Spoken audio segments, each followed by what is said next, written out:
Doctor Fasal Gafoor, പിരിമുറുക്കങ്ങൾ നിറഞ്ഞ 88 മണിക്കൂറാണ് കടന്നുപോകുന്നത്. ഏറെ ആശ്വാസകരമായ വാർത്തയാണ് നമ്മളത് കേൾക്കുന്നത്. പാകിസ്ഥാനെ സംബന്ധിച്ച് പാകിസ്ഥാൻ എന്ന് പറയുന്ന ഒരു ദരിദ്ര രാജ്യത്തിന് ഇനി അത് പിടിച്ചു നിൽക്കാൻ കഴിയില്ല. അവസാന നിമിഷം IMF-ൽ പോയി പാകിസ്ഥാൻ കേണപേക്ഷിക്കുന്നത് നമ്മൾ കണ്ടതാണ്. ആ രാജ്യം പട്ടിണിയിലായി പോകും എന്നുവരെ പറഞ്ഞാണ് $1 ബില്യൺ ധനസഹായം IMF-ൽ നിന്ന് ഏറെക്കുറെ ഉറപ്പാക്കിയിരിക്കുന്നത്. ഇന്ത്യ അതിനെ ശക്തമായി എതിർത്തെങ്കിലും IMF $1 ബില്യൺ കൊടുക്കാം എന്നാണ് ഇപ്പോൾ പറഞ്ഞിരിക്കുന്നത് എന്നാണ് നമ്മൾ മനസ്സിലാക്കിയിരിക്കുന്നത്. ഏകദേശം ധാരണയായിരിക്കുന്നു. അപ്പോൾ സാമ്പത്തികമായി ദാരിദ്ര്യം നേരിടുന്ന പാകിസ്ഥാൻ, ഒരു ഭാഗത്ത് ബലൂചിസ്ഥാൻ ലിബറേഷൻ ആർമിയുടെ ഭാഗത്തു നിന്നുണ്ടാകുന്ന ശക്തമായ സമ്മർദ്ദം, പാകിസ്ഥാൻ മീഡിയ നിഷേധിക്കുന്നുണ്ടെങ്കിലും BLA 20ഓളം സൈനികരെ വധിച്ചു കഴിഞ്ഞു. 39ഓളം സ്പോട്ടുകളിൽ പോലീസും പാകിസ്ഥാൻ ആർമിയും ബലൂചിസ്ഥാൻ സേനയും തമ്മിൽ ഏറ്റുമുട്ടൽ നടക്കുന്നു. ഇമ്രാൻഖാൻ്റെ ഭാഗത്തു നിന്ന്, തെഹ്രീക്ക് ഇൻസാഫിൻ്റെ ഭാഗത്തു നിന്ന് ശക്തമായ പ്രതിഷേധം തെരുവുകളിൽ കാണുന്നു. അങ്ങനെ പാകിസ്ഥാൻ അകമേ നിന്ന് സ്വയം ദുർബലമാവുന്ന പശ്ചാത്തലത്തിൽ കൂടിയാണ് ഇന്ത്യയുടെ ശക്തമായ പ്രതിരോധത്തിൻ്റെ കരുത്ത് പാകിസ്ഥാൻ അറിയുന്നത്. ഒരുപക്ഷേ ഈ വെടിനിർത്തൽ കരാറിലേക്ക് എത്താൻ പാകിസ്ഥാനെ പ്രേരിപ്പിച്ചത് ഈ ഘടകങ്ങൾ കൂടിയാകുമോ ഡോക്ടർ ഫസൽ ഗഫൂർ? അതായത് പണ്ട് ഗുരു ഗോവിന്ദ് സിംഗ് ഇത്തരത്തിലുള്ള ഒരു സാഹചര്യത്തിൽ പറഞ്ഞത് 1.25 लाख से 1 लड़ाണ്. അതായത് ഇപ്പോൾ അവരുടെ 1.25 ലക്ഷം ആൾക്കാർക്ക് നമ്മളൊരാൾ മതി. അത് ഗുരു ഗോവിന്ദ് സിംഗ് പറഞ്ഞാണ്. അപ്പോൾ ഞാൻ ഏറ്റവും സന്തോഷവാനാണ്. കാരണം എന്താ പറയുക, നമ്മുടെ ഒരു ഇന്ത്യക്കാരൻ്റെ ഒരു ഭാരതീയൻ്റെ രക്തം എന്ന് പറഞ്ഞിട്ടുണ്ടെങ്കിൽ 100 പാകിസ്ഥാനികളുടെ രക്തത്തിന് തുല്യമാണ് എന്ന് വിശ്വസിക്കുന്ന ഒരാളാണ് നമ്മൾ. ഒരാളുടെ രക്തം ചിന്താൻ പാടില്ല. ഇവിടെ നേരത്തെ പറഞ്ഞ മാതിരി തന്നെ ഇതൊരു പ്രത്യേക തരത്തിലുള്ള ഒരു യുദ്ധമാണ്. കാരണം ആരും ബോർഡർ കടക്കുന്നില്ല. മനസ്സിലായില്ലേ? നമ്മൾ ബോർഡറിന് കടക്കാതെ തന്നെ അവരെ പരാജയപ്പെടുത്തി എന്നുള്ളത് ഏറ്റവും വലിയ സംഭവമാണ്. പിന്നെ ഉള്ളൊരു കാര്യം, നമ്മൾ അവരെ മാത്രമല്ല പരാജയപ്പെടുത്തിയിട്ടുള്ളത്, നമ്മൾ ചൈനേനെ പരാജയപ്പെടുത്തി. എന്താ വെച്ചാൽ ചൈന ഇതിലൊരു പ്രോക്സി വാർ നടത്തുന്നുണ്ട് എന്നുള്ളതാണ് എൻ്റെ അഭിപ്രായം.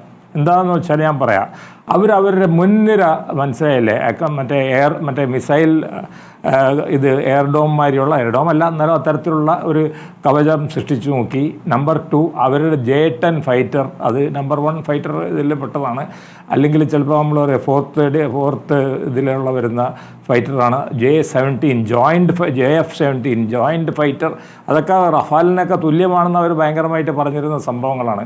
അതൊന്നും അവർക്ക് ഉപയോഗിക്കാൻ പറ്റിയില്ല. ഇനിയിപ്പോൾ അവിടെ വീണോ ഇവിടെ വീണോ എന്നുള്ള വിഷയങ്ങളല്ല. പിന്നെ അതിലേറ്റവും വലിയ സംഭവം നേരത്തെ പറഞ്ഞ തന്നെയാണ്, അതിൽ നമ്മുടെ ചില മീഡിയകളും ഉണ്ടായി. മനസ്സിലായില്ലേ? പ്രത്യേകിച്ച് ഈ യൂട്യൂബുകാർ ഒരാളെ പിടിച്ച് അകത്താക്കിയല്ലോ. അകത്താക്കിയെന്ന് വെച്ചാൽ ആ യൂട്യൂബൊക്കെ എടുത്ത് തോട്ടിലെറിഞ്ഞല്ലോ കേന്ദ്ര ഗവൺമെൻറ്. അവരാണല്ലോ നമ്മളെ തെറ്റിദ്ധരിപ്പിച്ചുകൊണ്ട് 5 വിമാനങ്ങൾ വീഴ്ത്തിയെന്ന് പാകിസ്ഥാൻ്റെ പാർലമെൻറ്റിൽ പോലും പറയാത്ത കാര്യമാണ് നമ്മൾ പറഞ്ഞു കൊടുക്കുന്നത്. മനസ്സിലല്ലേ?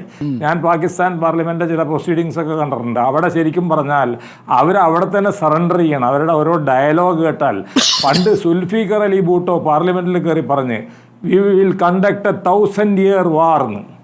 ആ പറഞ്ഞ സുൽഫിക്കർ അലി ഭുട്ടോ തന്നെ 1971 കാണേണ്ടി വന്നു. അതായത് പകുതി പാകിസ്ഥാൻ പോവുകയും 93,000 സൈനികരെ നമ്മൾ തടവിലാക്കുകയും ചെയ്തു. പക്ഷെ നമ്മുടെ മഹാത്മ്യം എന്താണെന്ന് വെച്ചിട്ടുണ്ടെങ്കിൽ, നമ്മൾ ആ 93,000 സൈനികരെ നമ്മൾ തന്നെ വിട്ടുകൊടുക്കുകയാണ് ചെയ്തത്. മനസ്സിലല്ലേ?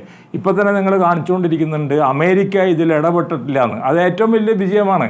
ട്രംപ് പറഞ്ഞെന്താണ്, അതിവർ തമ്മിൽ ദശാബ്ദങ്ങളായിട്ട് അല്ല നൂറ്റാണ്ടുകളായിട്ട് ഇവർ തമ്മിൽ യുദ്ധമുണ്ട്, നമ്മളായാലൊന്നും പോയി ഇടപെടണ്ട. ഫോർട്രസ് അമേരിക്ക എന്ന് പറഞ്ഞു. ഫോർട്രസിൽ തന്നെ അമേരിക്ക നിൽക്കുന്നതാണ് നല്ലത്. കാരണം ഇവിടെ മിലിറ്ററി വ്യക്തികളുള്ളതുകൊണ്ട് നിങ്ങൾക്കറിയാം, ഫോർട്രസ് അമേരിക്കയല്ലേ. പേൾ ഹാർബറിൽ ബോംബ് ജപ്പാൻ കൊണ്ടുവന്നിട്ടിപ്പോൾ മനസ്സിലായില്ലേ, ജാപ്പനീസ് പ്ലെയിനുകൾ മനസ്സിലായില്ലേ ആക്രമിച്ച് തകർക്കണ വരെ അവർ 2ാം ലോക മഹായുദ്ധത്തിൽ നോക്കിയെന്നൊരു ശക്തിയാണ്. അവർക്ക് പരിക്കുപറ്റി മാത്രമേ അവർ ഇടപെട്ടിട്ടുള്ളൂ. ഏതായാലും അവരെ കൊണ്ട് ഇടപെടിക്കേണ്ടി വന്നില്ല. ചൈന അവസാനം എന്താ പറയണമെന്നറിയോ? ചൈന ലാസ്റ്റ് ഞാൻ കണ്ട റിപ്പോർട്ട് അനുസരിച്ചിട്ട് ചൈനയും പറയണത് നമുക്കൊരു ഒത്തുതീർപ്പിലോട്ട് പോകണമാണ് നല്ലതെന്ന്. അതുകൊണ്ട് ഈ ചൈനയുടെ ഈ ഡ്യൂപ്ലിക്കേറ്റ് ആയിട്ടുള്ള മിലിറ്ററി ഫോഴ്സ്, ഞാനതിനെ ഡ്യൂപ്ലിക്കേറ്റ് എന്ന് വിളിക്കാനുള്ള കാരണമുണ്ട്.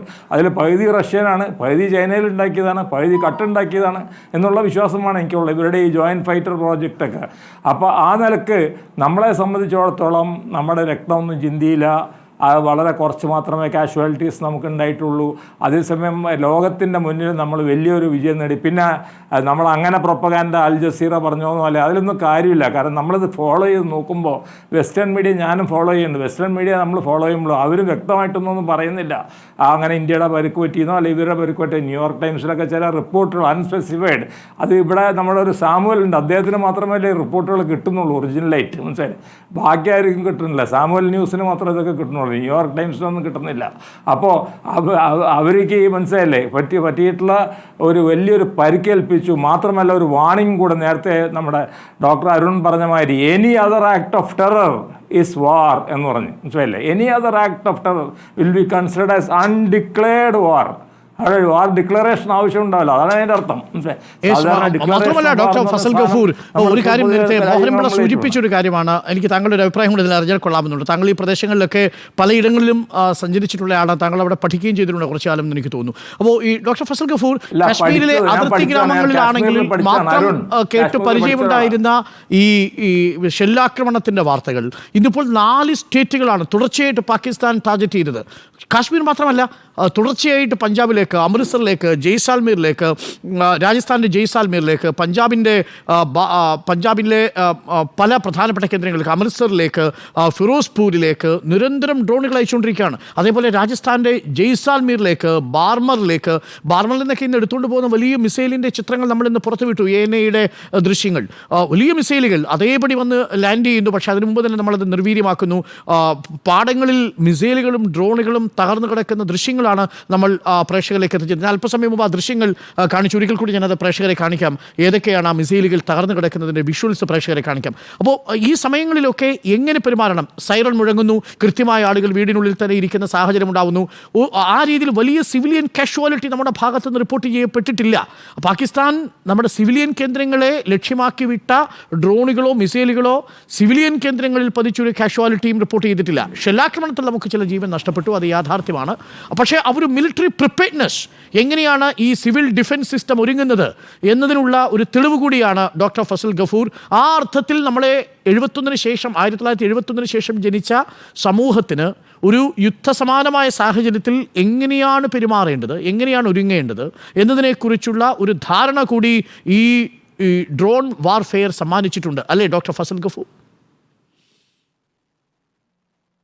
അതെ, അത് തികച്ചും വ്യത്യസ്തമായിട്ടുള്ള ഒരു സംഭവമാണ് നടന്നിരിക്കുന്നത്. അപ്പോൾ കഴിഞ്ഞ 1971 യുദ്ധത്തിൽ അതിൽ നമ്മൾ പറയാറുണ്ട് ഫ്ലോട്ടിംഗ് വാട്ടർ അല്ലെങ്കിൽ ഇതിൽ തിയറി എന്ന് പറഞ്ഞുകൊണ്ട് എൻസർക്കിൾ ചെയ്ത് പാകിസ്ഥാൻ്റെ വലിയ സിറ്റികൾ പ്രത്യേകിച്ച് ഡാക്ക എൻസർക്കിൾ ചെയ്തിട്ട് ആ ഒരു സ്ട്രാറ്റജി ഇന്ത്യ ഉപയോഗിച്ചു. ഫ്ലോയിങ് വാട്ടർ തിയറി എന്ന് പറഞ്ഞിട്ട് അന്ന് സാം മനക്ഷ ആയിരുന്നല്ലോ, ജഗ്ജിത് സിംഗ് അറോറയും സാം മനക്ഷയൊക്കെ.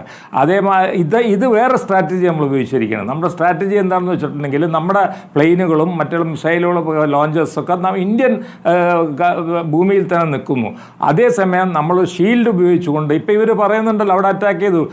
നമുക്കിതൊന്നും ഒളിപ്പിച്ചു വെക്കാൻ പറ്റില്ല. ഞാനൊരു കാര്യം ചോദിക്കട്ടെ, ശ്രീനഗർ എയർപോർട്ട് ഇവർ തകർത്തിട്ടുണ്ടെങ്കിൽ, ഭുജ് എയർപോർട്ട് ഇവർ തകർത്തിട്ടുണ്ടെങ്കിൽ, അങ്ങനെയുള്ള ഇന്ത്യയുടെ കാര്യപ്പെട്ട ജലന്ധറോ അല്ലെങ്കിൽ അങ്ങനെയുള്ള എയർപോർട്ടുകളൊക്കെ തകർത്തിട്ടുണ്ടെങ്കിൽ ഇന്ത്യയിൽ വലിയ ജനക്കൂട്ടമുള്ള സ്ഥലമാണല്ലേ. പാകിസ്ഥാനന്മാരി ബലൂചിസ്ഥാനന്മാരി ജനങ്ങളില്ലാത്ത സ്ഥലമൊന്നുമല്ല. ഇവിടെ തകർത്തിട്ടുണ്ടെങ്കിൽ നമുക്കറിയില്ല. ഞാൻ ഒറ്റ ഉദാഹരണം കൂടെ പറഞ്ഞുതരാം.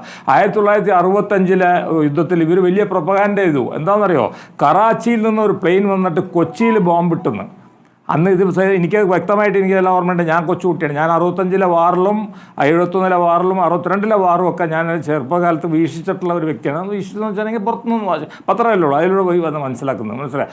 അപ്പോൾ ആ നിലക്ക് അന്ന് കൊച്ചിയിൽ ബോംബിട്ടെന്ന് ഇവർ പ്രൊപ്പഗാൻഡ ഇട്ട്, എവിടെ കൊച്ചിയിൽ എവിടെ ബോംബിട്ട് എന്തോ ഒരു കുഴി കണ്ടെന്ന് പറയുന്നു, മനസ്സിലായില്ലേ? അപ്പോൾ അത്തരത്തിലുള്ള പ്രൊപ്പഗാൻഡ ഈ ജോസഫ് ജീബൽസിൻ്റെ കൂടെ ശിഷ്യന്മാരാണല്ലോ ഇവരൊക്കെ പ്രൊപ്പഗാൻഡയുടെ കാര്യത്തിൽ, മനസ്സിലായോ?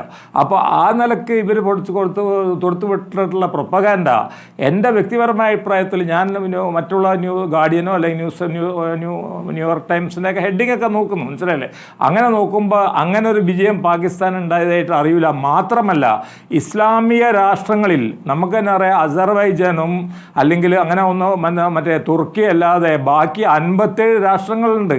ആ 57 രാഷ്ട്രങ്ങളിൽ ഒരു രാഷ്ട്രം പോലും അവർക്ക് അനുകൂലമായിട്ട് നിന്നിട്ടില്ല.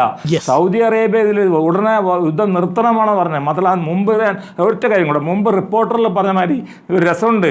ഞാൻ ഇന്നലെ ദുബായിക്ക് പോകേണ്ടതായിരുന്നു. ഞാൻ ദുബായിക്ക് ഒരു ദിവസം വൈകിച്ചു. എൻ്റെ കൂടെ MES സംഘം ഇപ്പോൾ ദുബായിൽ പോയി. അതുകൊണ്ട് നമ്മുടെ എയർഫീൽഡുകളിലൊന്നും പറ്റിയിട്ടില്ല. ആകെ നമ്മൾ ശ്രീനഗർ, ഡൽഹി ഇവിടെയൊക്കെ ഉള്ള കുറച്ച് ഫ്ലൈറ്റുകൾ 37 എയർപോർട്ട് മാത്രമേ നമ്മൾ ഇതാക്കിയിട്ടുള്ളൂ. ബാക്കി ഇന്ത്യയിലെ സിവിൽ ഏവിയേഷനൊക്കെ ഒരു കുഴപ്പമില്ലാതെ നടക്കണമെന്നേ.